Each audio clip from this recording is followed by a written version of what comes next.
मातृ साधक काली प्रिया की तरफ से आप सबको नमन। ओम काली। तो आज मैं आ गई हूँ और एक नए वीडियो के साथ। इनफैक्ट मैं एक नया सीरीज़ लाई हूँ।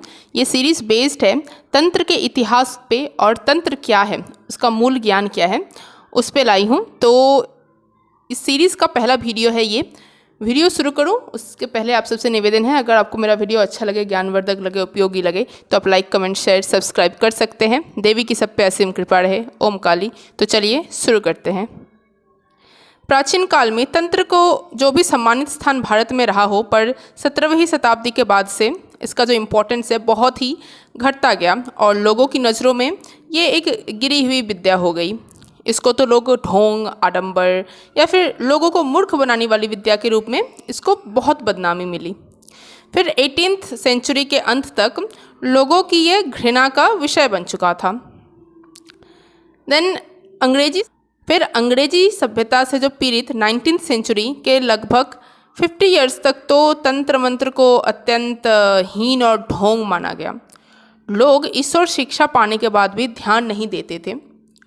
इसका एकमात्र कारण था कि वास्तव में तब तंत्र में फालतू आचरण वाले व्यक्ति प्रवेश कर चुके थे। इसमें ऐसे लोगों के आधिक्य के कारण तंत्र अंधविश्वास और अश्रद्धा का केंद्र बन गया।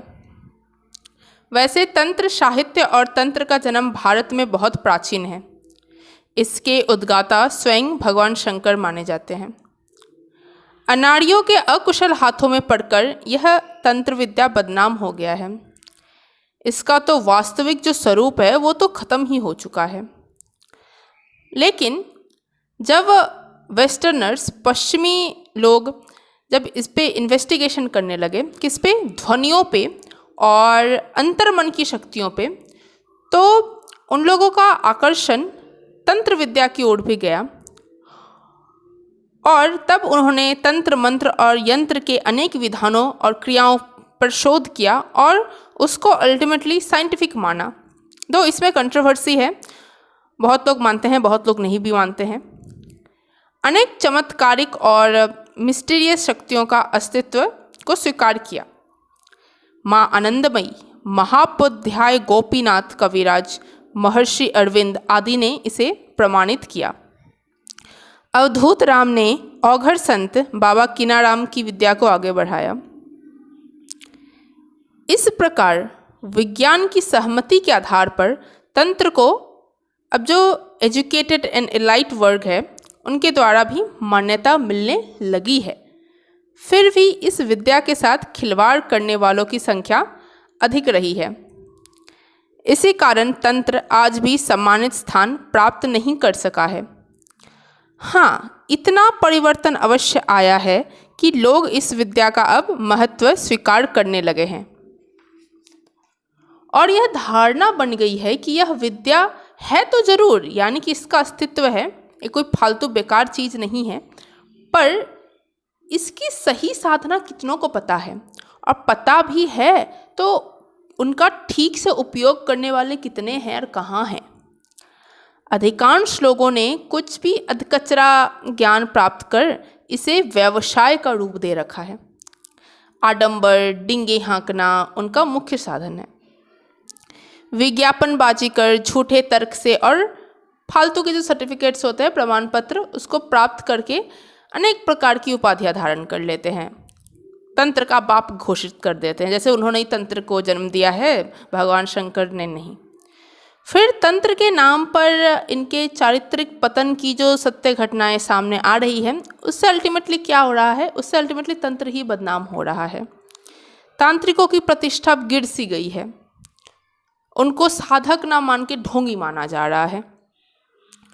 और भी ऐसे अनेक कारण हैं जिनसे तंत्र विद्या उपेक्षा और घृणा का शिकार बनी, पर इसमें भला तंत्र विद्या का क्या दोष। अनाड़ी इसका प्रयोग करे, अधकचरा ज्ञान प्राप्त कर अपने पांडित्य का दर्शन करे, धन कमाने का साधन बनाए और अपनी हवस मिटाए, तो इसमें दोष किसका है। विद्या कभी भी दोषी नहीं होती है, उसका प्रयोग करने वाला दोषी होता है। तंत्र एक विद्या है, एक ज्ञान है, एक उपलब्धि है। सबसे बड़ी कठिनाई यह है कि यह विज्ञान मस्तिष्क का है। मेंटल ज्ञान है, मेंटल विद्या है, मेंटल साइंस है। विचार तरंगों और मन की उस एकाग्रता का है जिसे बड़े बड़े तपस्वी भी नियंत्रण में नहीं रख सके। तंत्र का मूल आधार विचारों की साधना है, इस कारण यह अत्यंत दुरूह साधना है। तंत्र वो नहीं कि आपने YouTube से 2-4 वीडियोस देख लिए, उसका साधना का तरीका सब जान लिया और बैठ गए, ठीक है। वो बहुत बाद में आता है। मुझे बहुत तो बोलते रहते हैं कि इसकी विद्या सिखाइए, इसकी ज्ञान दीजिए, इस साधना के ऊपर बताइए। भाई साहब, आप लोग रेडी ही नहीं हो वो ज्ञान लेने के लिए, तो बता के भी क्या कर दूँ। और अगर लेना ही है आपको तो बहुत सारे YouTube चैनल पड़े हैं, वहाँ से ले लीजिए, ठीक है। तंत्र शुरू ही होता है मन से। मन की एकाग्रता, माइंड को कंसंट्रेट करना, ध्यान लगाना। चलिए उस पर मैं इस सीरीज़ पे जब और वीडियो आएगा मैं उस पर इन डेप्थ वे में आपको बताऊंगी। तो आज का वीडियो यहीं समाप्त करते हैं। उम्मीद करती हूँ कि आप सबको अच्छा लगा होगा। अगर अच्छा लगा तो आप लाइक, कमेंट, शेयर, सब्सक्राइब कर सकते हैं। देवी की सब पे असीम कृपा है। ओम काली।